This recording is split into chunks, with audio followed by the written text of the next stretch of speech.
Герой этой истории родился и вырос в маленькой деревне. На протяжении всей своей юности он ходил с отцом в лес. Когда юноша вырос, он стал охотником, и однажды с ним произошел случай, который отпечатался в его памяти на всю оставшуюся жизнь.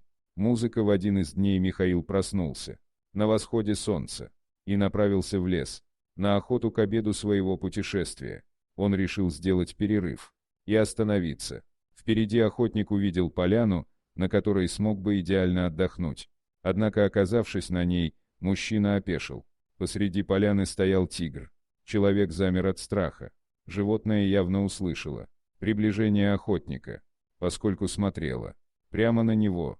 Но, похоже, тигр не хотел причинять ему вреда.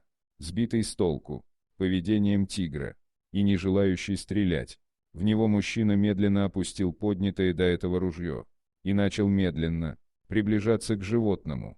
Увидев, что человек движется к нему, тигр начал отступать на несколько шагов назад. Когда животное пошевелилось, Михаил заметил, что это была явно самка, так как ее соски были полны молока. Это означало, что у нее поблизости были детеныши. Также охотник заметил, что животное хромало, беспокоясь о здоровье тигрицы.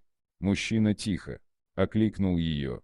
Это, казалось, успокоило хищницу, поскольку она перестала рычать и позволила ему приблизиться на несколько метров ближе.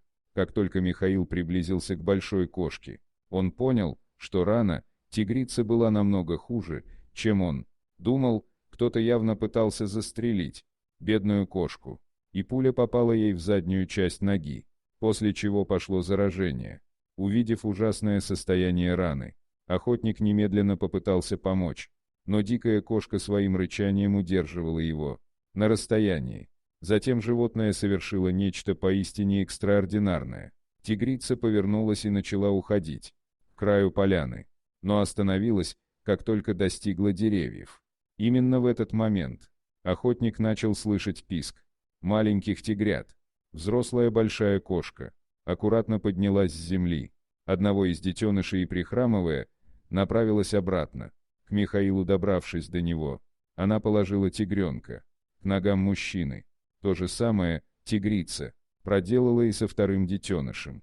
Человек был невероятно поражен тем, что происходило. Он немного опасался того, что она может напасть, если он прикоснется к ним. Однако тигрица начала уходить от охотника и своих детенышей, и, обернувшись в последний раз, исчезла в лесу. Михаил понимал, что мама тигрица не бросила бы своих детенышей, если бы это ей не было нужно.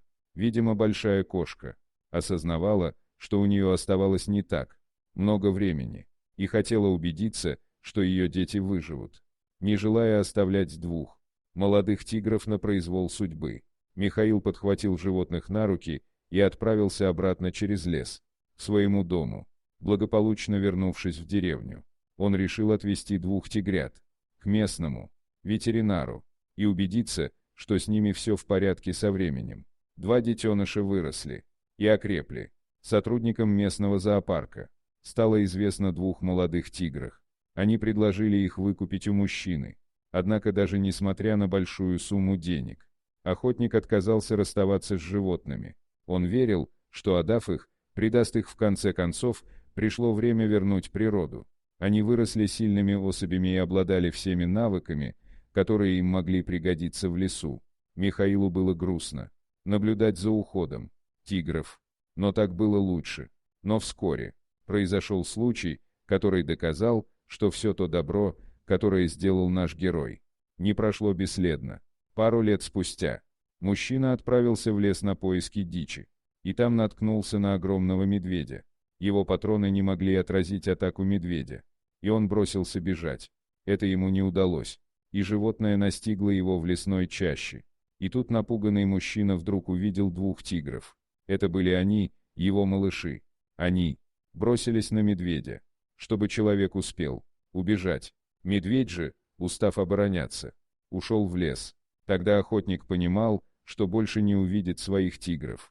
Но он был счастлив, что они живы, здоровы и адаптировались в дикой природе. Друзья, если вам понравилось это, дорогие друзья, Если вам понравилось видео, поставьте лайк, а также подписывайтесь на канал, где найдете еще много интересного.